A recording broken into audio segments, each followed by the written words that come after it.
Long live, long live, long live. Long live, long live, long live. Long live, long live, long live.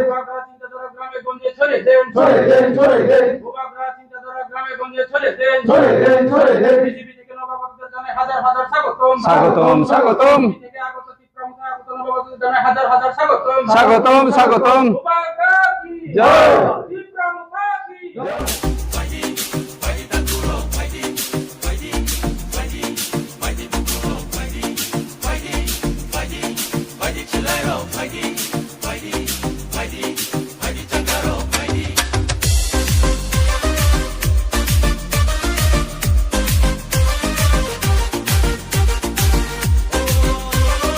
আপনাদেরকে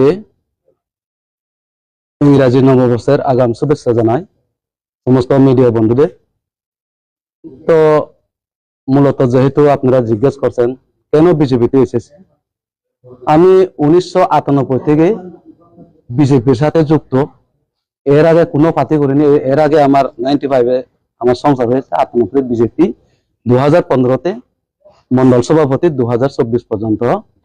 তো আজকে যে আমি ত্রিপুরা মোটা পাতি মহারাজার হাত ধরে আমি যে আজকে পাতিতে আসার উদ্দেশ্য হয়েছে, বিশেষ করে আমি রাজ্যের মাননীয় মুখ্যমন্ত্রী মহোদয় এবং রাজ্যের মাননীয় সভাপতি মধু রাজীব থেকে শুরু করে পাপিয়া দিতি, আজকে বিপ্লব দাখন, প্রতিমাদের সবাইকে আমি অন্তর থেকে আমি ভালোবাসি, এখনো বাসি। কিন্তু আমার বিশেষ করে হয়েছে আমাদের সামনে বিধানসভাতে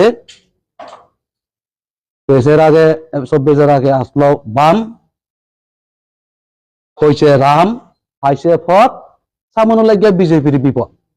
যার ফলে কোন পুরান বিজেপি এখানে যারা পুরান কার্যকর্তা পুরা বঞ্চিত। এই কারণে মহারাজা যেহেতু নর্থ ইস্ট একটা থামস আপ ডাক দিচ্ছেন, তো আমরা স্বইচ্ছায় শুধুমাত্র আমি কালকে আর হইতো না, আমরা মহারাজার পার্টিতে আমি যাইতেছি, লগে লগে 1 গাড়ির লোক আইয়া পড়ছে। কিন্তু আজকে এখান থেকে যাওয়ার পরে আপনারা দেখবেন কতটুকু কি হয় সামনে বিধানসভা অন্য পরিস্থিতি।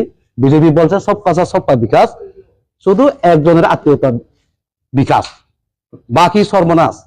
এই কারণে আমরা রাজ্য থেকে, আমি আগে বলছি মুখ্যমন্ত্রী থেকে শুরু করে সবাইকে আমি ভালোবাসি, কিন্তু সামনের জন্য আমরা পুরান সমস্ত কার্যকর্তা যেটা সুমন্তবাবু বলেছিলেন সব বহাত হইতে গেলে একটা মানুষ 2 বছর 1.5 বছর দেশের থেকে বসে আছে, কোনো জিজ্ঞাসা নাই। তার জন্য কি করবে? তার জন্য সবাই আমরা একজোট হইয়া আমরা মহারাজার পার্টিতে আমরা সামিল হয়েছি। আমি আগামী দিনে এই সামান্য 2টা সিট আজকে বলে দিলাম। মোহনলাল চাকমা ত্রিপুরা মোটাতে জয়েন হয়েছে বিজেপি 0 থেকে হিরো করছি। এখানে আমি ব্যাগ লইয়া বার হয়েছি, আমাকে বলে সামনে একজন পাগল আসলো, পিওদা পাগলা ব্যাগ লইয়া বার হয়েছে, এই বিজেপি জীবনে আসবো। কিন্তু সামনেতে আমরা দেখে দিয়ে 2016-তে ভিলেজ কমিটি নির্বাচন পঞ্চায়েত দখল করছে, 2018-তে জয় 3000-এর উপরে সামথিং বুথে, 2019-এ লোকসভাতে জয়, 21-এ একটার সংসদ ত্রিপুরা এমডিসি, আরেকটা সমঝোতা, দুইটা কনস্টিটিউন্সি পরে আপনার এমডিসি, দুটার জিত।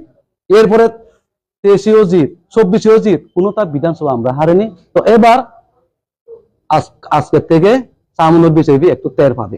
নমস্কার।